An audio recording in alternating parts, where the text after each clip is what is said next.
Specially হচ্ছে প্লেয়ারদের ভিতরে যে হান্ড্রেডনেসটা আছে যে না আমরা আসলে ওয়ার্ল্ড কাপের মধ্যে স্টেজে ভালো খেলতে চাই না, শুধু আমরা ম্যাচ উইন করতে চাই। মারুফ অনেক বেশি ভাইটাল হবে এবং তৃষ্ণা বলবো যে খুবই ভালো পারফর্ম করছে টিমের জন্য। কোনো টিমে আনবিটেবল না, বাট আমি যেটা মনে করি যে অস্ট্রেলিয়ার সাথে খেলতে গেলে আমাদের কারাজের অনেক বেশি দরকার পড়বে। আমি মনে করি যে এটা একটা বিগেস্ট একটা ইস্যু, যেটা হচ্ছে আমাদেরকে এই স্ট্রাইকারের একটা তারতম্য সৃষ্টি করে দিয়েছে।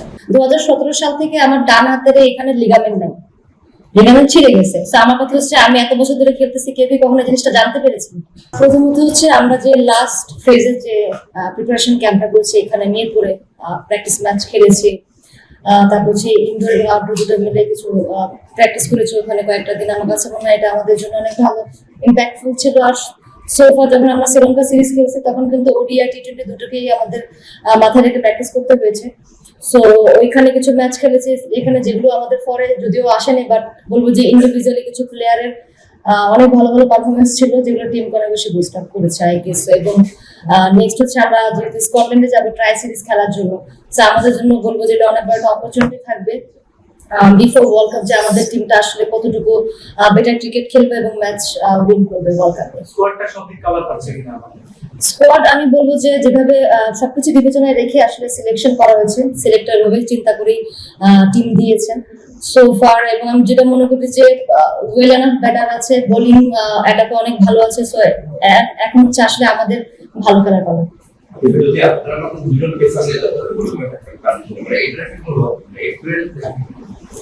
দুটো পেসারের সাথে কিন্তু একটা পেস বোলিং অলরাউন্ডার আছে, সো তিনটা। আর সব থেকে বড় কথা যেটা মানে আমি প্রায় সময় এখন এই প্রশ্নের সম্মুখীন হচ্ছে যে এই ইংল্যান্ডের কন্ডিশনে কেন দুটো পেসার। এটা রিজন হচ্ছে যে আমরা এই দুই পেসারকেই কিন্তু লাস্ট 6 মান্থ ধরে কিন্তু টিমের সাথে কন্টিনিউয়াসলি তারা খেলতেছেন। সো আমাদের আমি মনে করি যে চিন্তা এটাই ছিল যে এমন প্লেয়ার আসলে ক্যারি করা যারা আসলে মানে রেডি টু প্লে ওয়ার্ল্ড কাপে। এখন মারুফার কথা যদি বলি, সে কনসিস্টেন্টলি বলবো টিমের জন্য অনেক ভালো করে আসতেছে, পারফর্ম করছে। এবং তৃষ্ণাও কিন্তু বলবো যে প্রুভেন অলমোস্ট, কারণ লাস্ট সিরিজে আমি ওর পারফরমেন্স দেখেছি এবং কোয়ালিফাই দু একটা ম্যাচে যে সুযোগ পেয়েছে ওখানে সে ভালো করেছে। সো মোরালেস আমরা দুটো প্লেয়ারকেই আমরা খেলাতে পারবো এরকম রেডি প্লেয়ারে নিয়ে যাচ্ছি। সো এখন আমাদের হাই টাইম হচ্ছে এই দুটো প্লেয়ারকে আমরা কিভাবে টেক কেয়ার করতেছি, মেনটেন করে, এবং তারা যেন ফুল ওয়ার্ল্ড কাপে এভেলেবেল থাকে সেটা মেক শিওর করা।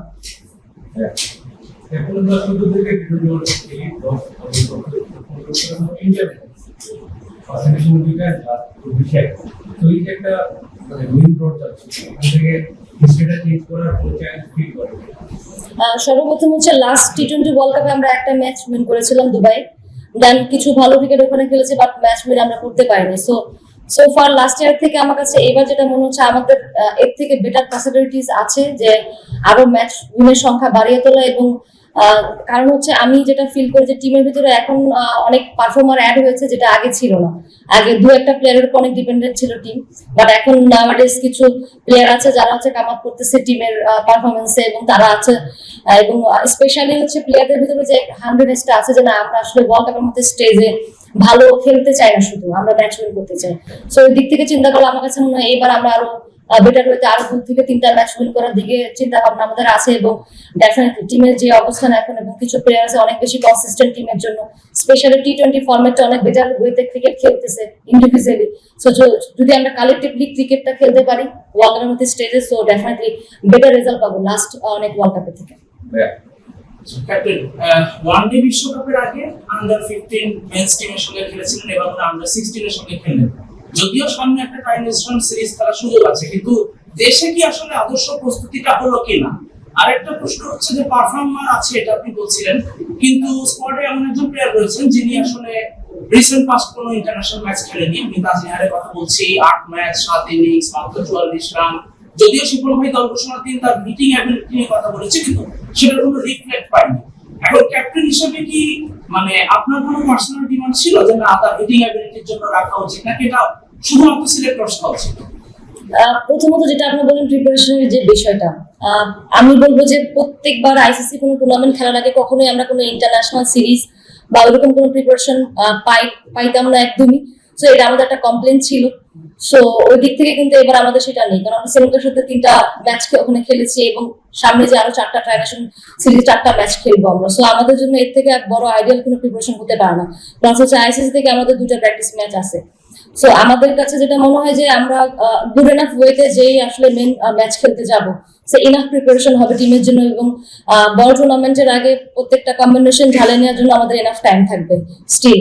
আর যেটা হচ্ছে যে বাংলাদেশের ফ্যাসিলিটি ওয়াইজ যা যা আসলে করার দরকার, যা যা আমাদের পাওয়ার মতো ছিল সেগুলো আমরা পেয়েছি, এবং আমরা চেষ্টা করেছি প্লেয়াররা যতটুকু সম্ভব সেটাকে কাজে লাগানোর জন্য। আর তাজনেহারের কথা যেটা বললেন যে অনেক সময় আপনি কিছু কিছু প্লেয়ারকে দেখবেন যে আপনি যেটা বললেন স্টার্টে বললেন 8 ম্যাচে 7 রান এই টাইপসের কিছু, বা কিছু খুবই অল্প রান, 8টা ম্যাচ খেলছে, বাট প্রত্যেকেই কিন্তু গুড এনাফ অপরচুনিটি পায় না। অনেক সময় হয় টি-20 ম্যাচগুলোতে একটা প্লেয়ারকে 2 বলের জন্য নামতে হয়, 3 বলের জন্য নামতে হয়, বা এমন একটা সিচুয়েশনে তাকে নামতে হয় যেখানে যে আসলে চাইলেও ওইভাবে ওকে যেই হচ্ছে হিট করতে হয়। সো আইদার ওকে রান ও করতেও পারে, আবার নাও করতে পারে। বাট আমরা সিলেক্টররা বা হচ্ছে আমরা টিম ম্যানেজমেন্টে যারা থাকে বা আমি যেটা দেখি যে ওই প্লেয়ার গুলো আসলে প্র্যাকটিসে কেমন করতেছে, বা প্র্যাকটিস ম্যাচ গুলোতে তার এবিলিটি কেমন দেখাচ্ছে বা স্পেসিফিক রোলের জন্য। তো তাদেরকে অ্যাড করার এটা একটা রিজন ছিল, কারণ ওরা হিটিং এবিলিটি যেটা হচ্ছে সিলেক্টরস অলরেডি মেনশন করেছেন যে ওরা হিটিং এবিলিটি আছে। তো সো ফার তাকে আসলে আমরা এরকম গুড এনাফ অপরচুনিটি দিতে পারি না যেখানে সে আসলে একটু টাইম নিয়ে ফ্লেক্সিবল ওয়েতে যে আসলে নিজে রান করতে পারবে। সো বরাবর প্রেসারে ব্যাটিং করেছে, সো হয়তো এই জন্য হচ্ছে রান দেখার মতো না টিমে, বা হচ্ছে যখন সে খেলেছে। সো আমরা আশা করছি যে তাকে আসলে এরকম একটা অপরচুনিটি দেওয়া, এবং লাস্ট 2টা প্র্যাকটিস ম্যাচ এখানে প্লাস হচ্ছে শ্রীলঙ্কা সিরিজের আগেও যে প্র্যাকটিস ম্যাচগুলো আমরা বিকেএসপিতে খেলেছি তার কিছু সিগনিফিকেন্ট বলবো যে পারফরমেন্স ছিল ওখানে দেখার মতো। সো ওই থেকে চিন্তা করে আসলে তাকে সিলেকশনে রাখা হয়েছে।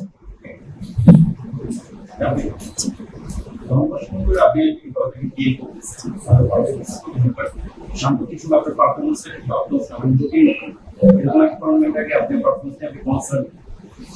অবশ্যই, কারণ দেখেন আমি যেখানে ব্যাটিং করি সেটা অনেক ইম্পর্টেন্ট একটা জায়গা। সো ওইখানে যদি আমি বিগত লাস্ট 2 বছরে বা 3 বছরে বা বলতে পারেন পুরো ক্যারিয়ারে যত যেভাবে ব্যাটিং করে আসছি স্পেশালি টি-20 ফরম্যাটে, সেভাবে লাস্ট কিছুদিন হয়তো ব্যাটিং করতে পারিনি। বাট আমার কাছে মনে হয় আমার নিজের প্রতি আমার ফেথ আছে এবং টিম ম্যানেজমেন্টেরও আছে, এবং লাস্ট কিছুদিন ধরে যেভাবে প্র্যাকটিস করছি স্পেশালি আমি হচ্ছে একটা মোমেন্টামের অপেক্ষা, সামনে যে ট্রাই নেশন সিরিজ আছে ট্রাই করবো আমি আমার নিজেকে সেম আগের মতো করে দেখতে, কারণ এটা অনেক বেশি বলবো যে ইম্পর্টেন্ট হয়ে দাঁড়িয়েছে টিমের জন্য। কারণ প্রত্যেকবার দেখছি যে আমরা 2-1টা জায়গায় আসলে ল্যাক করছে যার জন্য ম্যাচ উইন করছি না। সো আমার পারফরমেন্সটা টিমের উইনিং এর পরে অনেক বেশি ইম্পর্টেন্ট। সো লুকিং ফরওয়ার্ড যে সামনে যেন আমি আমার খেলাটা খেলতে পারি। যে আপনি আপনার ইভেন্ট এত কষ্ট করে করতে আপনার নিজের শারীরিক অবস্থা ইনজুরি কোনো কন্ট্রোল কি আছে? না, একদমই নাই। দেখেন আমি জানি না এই জিনিসটা আসলে কেন বারবার আসতেছে। আমি একটা কথা বলি, 2017 সাল থেকে আমার ডান হাতের এখানে লিগামেন্ট নাই, লিগামেন্ট ছিঁড়ে গেছে। তো আমার কথা হচ্ছে আমি এত বছর ধরে খেলতেছি, কেউ কি কখনো জিনিসটা জানতে পেরেছি? না, নো ওয়ান নোস। তো তার মানে কি, তা আমি তো ক্রিকেট খেলে আসতেছি। সো এটা আমি এই জন্য বলতেছি যে রিসেন্টলি আমি জানি না এই জিনিসগুলো কেন আসতেছে। সব থেকে বড় কথা হচ্ছে যে আমি 100% ফিট এনাফ, তাই বলে আমি হচ্ছে সিলেক্টেড হয়েছি টি-20 ওয়ার্ল্ড কাপের টিমে। আর সব থেকে বড় কথা যে প্রত্যেকটা প্লেয়ারের কিছু না কিছু ছোটখাটো নিগলস থাকে, বিশ্বের কোনো প্লেয়ারই আসলে বলতে পারবে না তার কোনো ইনজুরি নেই, ছোটখাটো প্রবলেম ইস্যু থাকে, বাট সেগুলো ম্যানেজ করে সবাই খেলে। সো এই সেম জায়গাতে আমি এবং বাকি প্লেয়ারও যে ছোটখাটো যে বিষয়গুলো আছে যেগুলো ম্যানেজ করে খেলা যায় সেগুলো আমি খেলছি, এবং সেটা কখনোই আমার মনে হয় না যে মাঠে কোনো ইফেক্ট করেছে।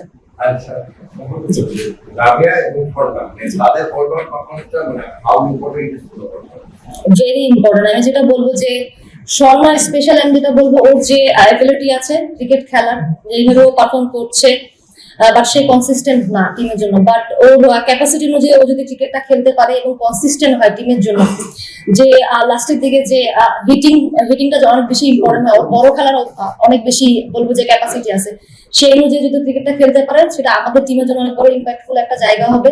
এবং রাবের যে বিষয়টা, ও ওয়ান্ডারফুল একজন বোলার, বাট ব্যাটিংটাও করতে পারে, বাট স্পেশালি ও যদি ওর পোটেনশিয়াল অনুযায়ী যদি টিমের জন্য কন্ট্রিবিউট করতে পারে সেটা আমাদের জন্য একটা এক্সট্রা কিছু অ্যাড হবে। ক্যাপ্টেন ইংল্যান্ডও ওয়ার্ল্ড কাপ খেলতে যাচ্ছে, তার জন্য শুভকামনা জানাচ্ছি। আর একটা ব্যাপার একটু জানতে, বিশ্বকাপ এখন একটা খুব ব্যাপার, আপনি যদি টুর্নামেন্টে ভালো করে পুরো ওভার একটা রেসপেক্ট আদায় করা যায়। আমরা এখন কিছু দলের সাথে কিন্তু সেটা দ্বিপাক্ষিক সিরিজে খুব বেশি সম্ভব হয় না, যদি তার বিশ্ব ক্রিকেটের একটা রেসপেক্ট আদায় করা কতখানি সম্ভব আসলে এই এটা বাস্তবতা কি? সর্বপ্রথম বলবো যে আমাদের দলের জন্য একটা বিগেস্ট অপরচুনিটি, আমরা যখন ওয়ার্ল্ড কাপ খেলতে যাই, যেহেতু আমরা যেমন টিম যেখানে আমাদের এক্সপোজার গুলো অনেক কম থাকে, সো আমরা সবসময় চাই ওয়ার্ল্ড কাপের মধ্যে স্টেজে, কারণ সব থেকে বিগেস্ট স্পটলাইট বলা যেতে পারে, যেখানে ওয়ার্ল্ড ক্রিকেটের সব জায়গায় চোখ থাকে, নজর থাকে। তো স্পেশালি এইসব জায়গায় যখন হচ্ছে আমরা বেটার পারফরমেন্স করি, তখন দেখা যাচ্ছে যে টিমকে নিয়ে অনেক বেশি আলোচনা হয়, স্পেশালি যখন ইন্ডিভিজুয়ালি প্লেয়াররা ভালো করে, তখন তাদের জন্য বিভিন্ন অপরচুনিটি আসলে আসে।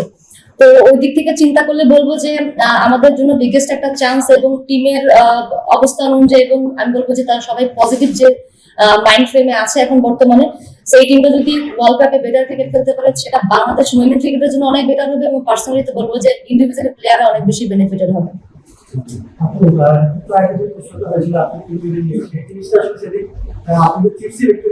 বলেছেন যে আপনার বিশ্রাম নিয়ে নিয়ে খেলতে হবে, আপনি যে আপনি কি প্রপার বিশ্রাম নিচ্ছেন নাকি বিশ্রাম নেওয়ার প্রয়োজন নেই, আপনার যে ইয়েটা আছে সেটাই?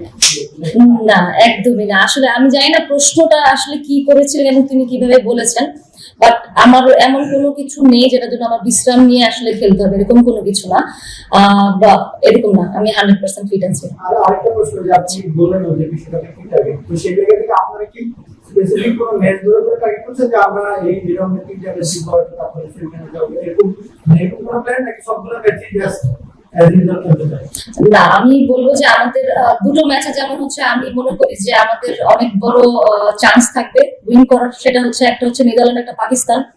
সেকেন্ড হচ্ছে আমার কাছে যেটা মনে হয় ভারতের সাথে আমাদের খেলার অভিজ্ঞতা আছে, আর সব থেকে বড় কথা যে তাদেরকে আমরা এর আগে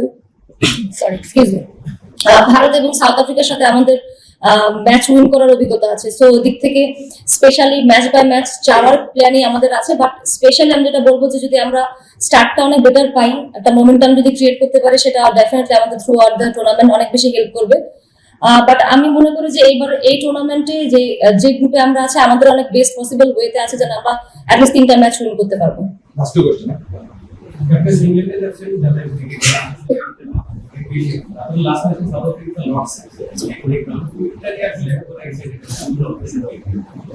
টিম এক্সাইটেড, বাট আবার আমি বলবো যে অন্য দিক থেকে আমরা অনেক বেশি ফোকাসড, কারণ হচ্ছে লর্ডস এর খেলাটা কিন্তু সবার লাস্টে একদম, সো এর আগে আমাদের আরো 4টা ম্যাচ খেলতে হবে।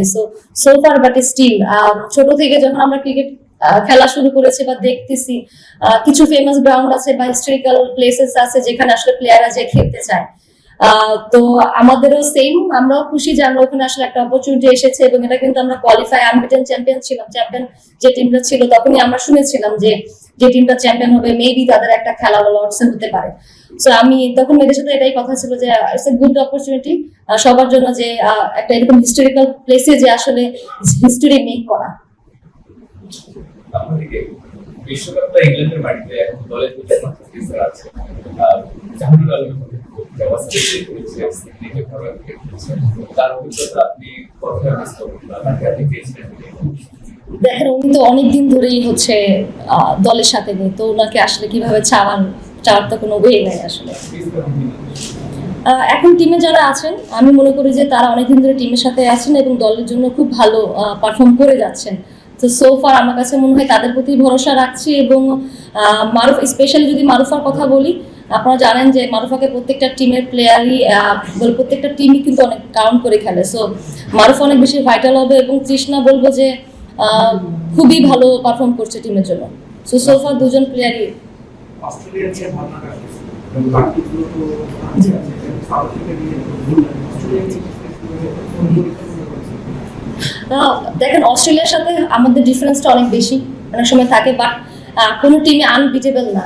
বাট আমি যেটা মনে করি যে অস্ট্রেলিয়ার সাথে খেলতে গেলে আমাদের কারাজের অনেক বেশি দরকার পড়বে, মাইন্ডসেটটা অনেক বেশি ইম্পর্টেন্ট। আমি প্লেয়ারদের ভিতরে একটা জিনিসই ছিল যে আগে যে জিনিসটা ছিল, আমরা অনেক সময় নাম চিন্তা করে আসলে নিজেদের ভিতর থেকে গুটিয়ে নিতাম নিজেদেরকে, নাম মনে হয়তো বা ওদেরকে বিট করাই পসিবল না। বাট পজিটিভ মাইন্ডসেট এবং কারেজ নিয়ে যদি খেলা যায়, যে না আমরা পার্টিকুলার ডেটাই চিন্তা করতেছি, আমরা কাদের এগেনস্টে খেলতেছি সেটা আমরা চিন্তা করবো না, আমরা আমাদের বেস্ট পসিবল ওয়েতে ক্রিকেটটা খেলবো, সেটা চিন্তা করে যদি আমরা অস্ট্রেলিয়ার এগেনস্টে খেলবো, আমার কাছে মনে হয় বেটার ক্রিকেট খেলা, কম্পিটিটিভ ক্রিকেট খেলা এবং তাদেরকে টাফ সিচুয়েশন আমরা দিতে পারবো। আচ্ছা, আপনি একটু জানতে চাই ব্যাটিংটা নিয়ে। আমরা যদি সবশেষ 2 বছর কথা চিন্তা করি, যেখানে বাংলাদেশি ব্যাটারদের স্ট্রাইক রেট হচ্ছে 103, যদি ওয়ার্ল্ড ক্রিকেট বাকি দলগুলোর চিন্তা করেন 130 এর আশপাশে, বিশেষ করে সেরা 4টা 5টা দল। তো তো এই পার্থক্য কেন? আর আপনি যখন জানবেন যে আপনার সমস্যা ব্যাটিং বা সবশেষ কয়েক বছরে আমাদের বোলারাই আমাদের অসংখ্য ম্যাচ দিয়েছে, যেটা অনেক বোলারের নাম দিতে পারে, কিন্তু ব্যাটিং এর এই সমস্যা যখন আপনি যে আপনার সমস্যা জানবেন তখন তো সমাধান খোঁজাটা কঠিন। দাঁড়িয়ে কতখানি কাজ করা হচ্ছে।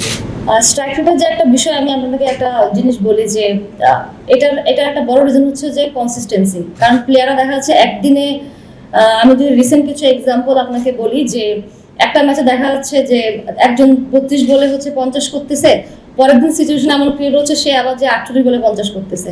সো ওই যে একটা স্ট্রাইক রেট মেনটেনের যে বিষয়টা সিচুয়েশন ওয়াইজ, ওটা আমরা মেনটেন করতে পারতেছি না as a batting unit.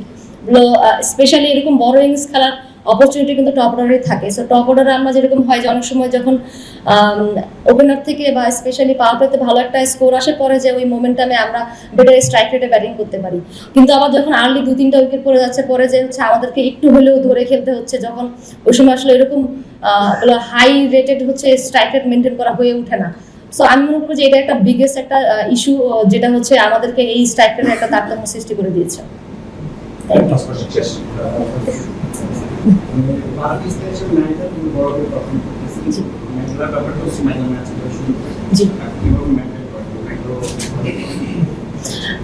Good question.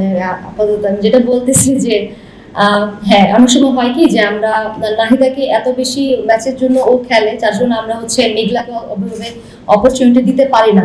But ওকে আমরা কিন্তু প্র্যাকটিস ম্যাচেস বলেন অন্যান্য সময়গুলোতে ওকে সেম ওয়েতেই আসলে প্রিপেয়ার রাখার চেষ্টা রাখি, যে যেন হচ্ছে ও যখনই সুযোগটা পায় সে যেন হচ্ছে সেম ওয়েতে আসলে নিজের পারফরমেন্স ডেলিভার করতে পারে। তো ও সবসময় আমি চেষ্টা করে যে ওর মাইন্ডসেটটা যেন এরকম পজিটিভই থাকে। ও নিজেও জানে আসলে ও অপরচুনিটি অনেক কম পাবে, বাট ও চেষ্টা করে নিজেকে ওইভাবে প্রিপেয়ার রাখার, কারণ যখন অপরচুনিটি একজন দলের জন্য সে ডেলিভার করতে পারে। Thank you. Thank you.